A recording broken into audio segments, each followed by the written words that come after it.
నీలాంటి కొడుకు భూమండలం మొత్తం వెతికిన దొరకడరా.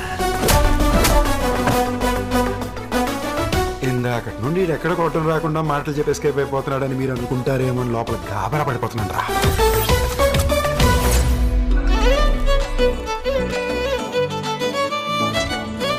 అమ్మాయిలతో మాట్లాడాలంటే కాస్త సిగ్గండి. ఇప్పుడు బాగానే మాట్లాడుతున్నారుగా.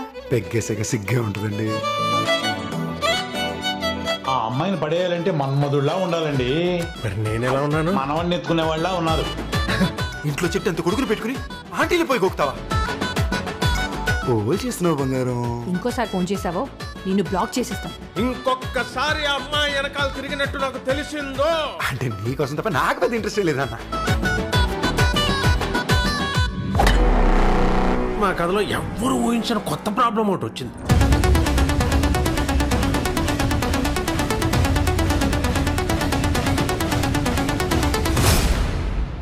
జరిగింది ఏదో అర్థమయ్యేలా చెప్తారా?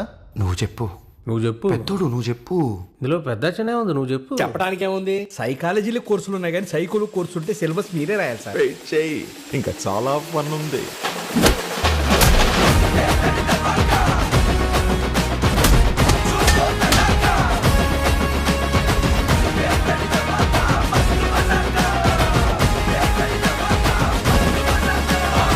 యశోద, రేపు 5ంటికి మన ఇద్దరం లేచిపోతున్నాం. నేను 4ంటికే లేస్తాను. నిద్ర కాదే, లేచిపోయి పెళ్లి చేసుకుందామని చెప్తున్నా. దొరికిపోతే ఇంకేమైనా ఉందా? బయటికి పంపించేసేవాళ్ళ భయ్యా. ఇది లోపల పంపించేసేవారు భయ్యా.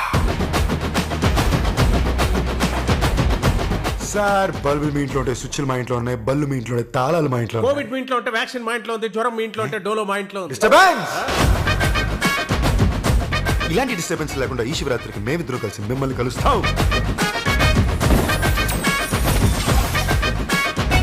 బాలయ్య బాబు ప్రసాదం కళ్ళకు అద్దుకొని తాగమని చెప్పు.